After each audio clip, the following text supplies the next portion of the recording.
जेठानी से ना होगा। सिया और जानकी दोनों देवरानी जेठानी थी।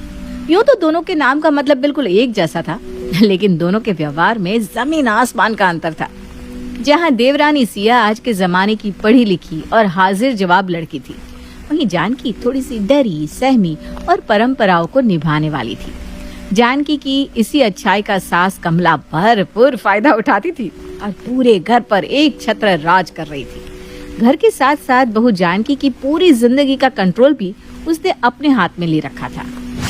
बड़ी बहू, मुन्ना के टिफिन के लिए आज आलू की सूखी सब्जी और पराठे बना देना। ठीक है माँ जी, जैसा आप कहें। मम्मी, मुझे आलू की सब्जी से पराठे नहीं खाने। मैंने आपको रात को ही कहा था मुझे आज टिफिन में सैंडविच ले जाना है। बेटा, दादी जो कह रही है ना, चुपचाप वही ले जाओ। क्यों सुबह सुबह तमाशा करवाना चाहती हो? मम्मी, मुझे एक दिन भी अपने पसंद का लंच नहीं मिल सकता। मुझे हमेशा दादी की पसंद का खाना ही क्यों ले जाना पड़ता है? मुन्ना की बातों का जानकी के पास कोई जवाब नहीं था। इस बार भी मेरे मैथ्स टेस्ट में नंबर कम आए। टीचर ने आपको स्कूल में बुलाया है। आज आप दोपहर में उनसे मिलने के लिए स्कूल जरूर आ जाना। ठीक है बेटा, मैं टीचर से मिल लूंगी, तुम स्कूल जाओ। दोपहर में जानकी स्कूल जाकर टीचर से मिलकर आती है। मुन्ना पढ़ाई में कमजोर होता जा रहा है। अगर शुरू से ही उसका बेस कमजोर हो गया तो आगे चलकर उसे पढ़ाई में बहुत दिक्कत आएगी। अरे चुप कर तू, तीसरी क्लास में पढ़ता है अभी तेरा मुन्ना। अभी से उसे कोचिंग की लत लगाने की कोई जरूरत नहीं है। उसको बोल स्कूल में जो मैडम पढ़ाती है ना, उसे मन लगाकर पढ़ा करे। मैंने तो अपने बच्चों को कभी ट्यूशन नहीं भेजा, तो क्या हमारे बच्चे पढ़े नहीं? बात लगने वाली नहीं है माँ जी। उसका गणित कमजोर है और उसे गणित में मदद की जरूरत है, ऐसा उसके टीचर का भी कहना है। गणित के कारण मेरा बच्चा क्लास में पिछड़ता जा रहा है माँ जी। बड़ी बहू, जो मैंने कह दिया तो मतलब कह दिया। अपना दिमाग घर संभालने में लगाओ। ये बात बात पर मुन्ना मुन्ना करके ज्यादा ड्रामा करने की जरूरत नहीं है। तुम दुनिया की पहली माँ नहीं हो जो इतनी हाय तौबा मचा रही हो। आने दो मुन्ने को स्कूल से। कम नंबर लाया है ना, आज इसके कान उमेटूंगी तो देखना अगली बार खुद मेहनत करना सीख जाएगा। सास कमला अपने आगे जानकी की कोई बात सुनने को तैयार ही नहीं थी। कुछ देर बाद, माँ जी, मेरे पापा की तबीयत ठीक नहीं है, मैं कुछ देर के लिए उनसे मिलकर आऊं? अरे नजदीक में ससुराल होने का मतलब ये नहीं है कि माँ बाप को छींक भी आ जाए तो फुदक कर मायके पहुंच जाओ। तो क्या डॉक्टर नहीं है जो वहां जाकर उन्हें ठीक कर देगी? अपने पापा को बोल तबीयत ठीक नहीं है तो जाकर डॉक्टर को दिखाए। क्या बात बात पर बेटे को फोन मिला देते हैं। ठीक है माँ जी। क्या ठीक है माँ जी? अरे आपके पापा की तबीयत खराब है, आपको माँ जी से परमिशन लेने की जरूरत ही क्या है? वो होती कौन है आपको अपने पापा से मिलने से रोकने वाली? अरे भाभी, कब तक ऐसी गूंगी गुड़िया बनकर अपनी जिंदगी को जहन्नुम बनाओगी? कभी तो गलत को गलत कहा करो आप। सुबह मुन्ना टिफिन में क्या ले जाएगा, मुन्ना ट्यूशन जाएगा या नहीं जाएगा, कौन कब कहाँ जाएगा, क्या खाएगा, सब कुछ माँ जी ही तो तय करती है। और सबसे बड़ी बात, वो आप पर इतनी हावी इसलिए होती है क्योंकि आप उन्हें अपने ऊपर हावी होने देती हैं। आपको शुरू से ही गलत बातों का विरोध करना चाहिए था। पता नहीं भाभी किस मिट्टी की बनी हो आप। देखो सिया, मेरे संस्कार मुझे माँ जी की बातों को काटने की इजाजत नहीं देते। अरे वो हमारे घर की बड़ी हैं, ऐसे कैसे मैं उनकी बात को गलत साबित करके अपनी चला सकती हूँ? अरे भाभी, बड़े और छोटे जैसी कोई बात ही नहीं होती। अगर कोई बड़ा गलत बात करे तो उसका विरोध करना बहुत जरूरी होता है। अगर माँ जी बड़ी हैं तो उन्हें बड़ों जैसा व्यवहार भी तो करना चाहिए ना, ताकि सभी लोग उनकी इज्जत कर सके। वो तो घर पर तानाशाही चला रही हैं। लेकिन मैं क्या करूं, तुम ही बताओ। मैं उनके सामने जाती हूं तो जैसे मेरी बोलती ही बंद हो जाती है। अब चिंता मत करो भाभी, सासू माँ को सही लाइन पर लाने के लिए अगर मुझे आपको ट्रेनिंग देनी पड़े तो मैं उससे भी पीछे नहीं हटूंगी। तो आपकी ट्रेनिंग का सबसे पहला चैप्टर ये है कि माँ जी आज के बाद आपसे जो भी काम करने के लिए कहें, जैसे माँ जी कहेंगी कि मुन्ना के लिए पराठा बना दो तो आप कहोगी मुन्ना के लिए पराठा नहीं नूडल्स बनेंगे। समझ गई आप? अरे पर हाँ, समझ गई। सिया जानकी को टिप्स दे रही थी, तभी उससे सास की कड़कती आवाज सुनाई देती है। जानकी बहू। जी माँ जी। सुनो, कल सुबह 4 बजे उठकर 8 लोगों का खाना तैयार कर देना। मैं अपनी सहेलियों के साथ गंगा नहाने जा रही हूँ। सबका खाना यहीं से तैयार होकर जाएगा, समझ गई? 8 लोगों का खाना माँ जी, वो भी सुबह 4 बजे? क्या कोई दिक्कत है क्या? नहीं तो माँ जी, मैं सोच रही थी 3 बजे ही उठ जाऊंगी। 8-10 लोगों का खाना बनाने में काफी समय भी तो लगेगा ना।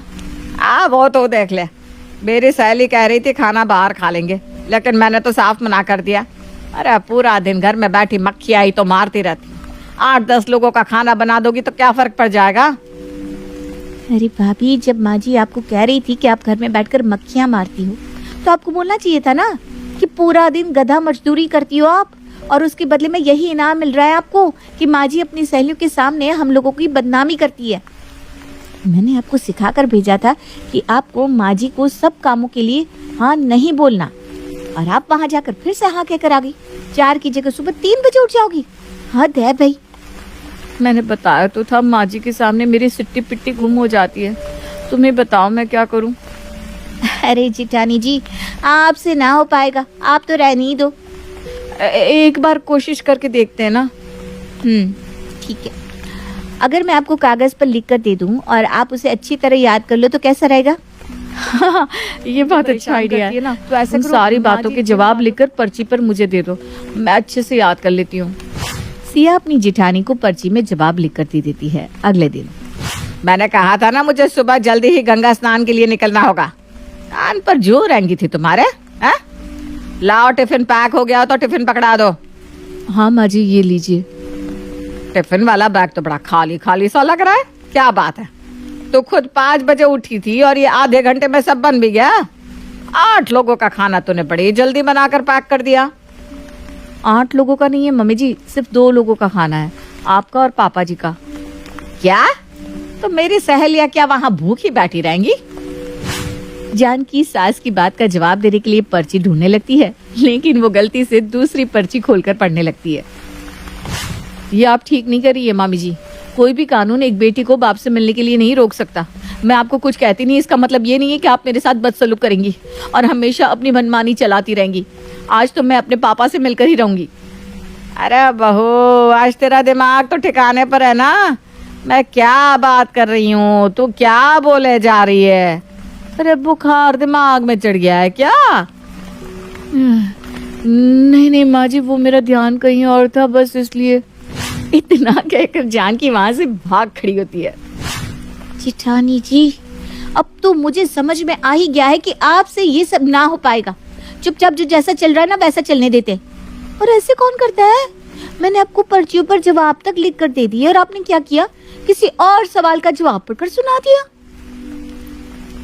खैर छोड़िए, अब मुझे इस बारे में कोई बातें नहीं करनी। आपकी तो आदत हो गई है, लेकिन बुरा मुझे मुन्ने के लिए लग रहा है। अभी 3 दिन पहले मिसेस कोहली मिली थी। कैसे मैनेज कर रही हो ऐसे लोगों के साथ? ऐसे लोगों से आपका क्या मतलब है? अरे ज्यादा दिन अपनी जेठानी के साथ मत रहना। सास से बात करके अपना चूल्हा अलग करवा लो। अरे कैसी बातें कर रही हैं आप? देखो, अभी तो तुम्हारी नई शादी हुई है, कल को बच्चे भी होंगे, और जब संगत बुरी होती है ना तो बच्चों पर प्रभाव भी बड़ा बुरा ही पड़ता है। आप कहना क्या चाहती हैं, मैं कुछ भी नहीं समझ पा रही हूँ।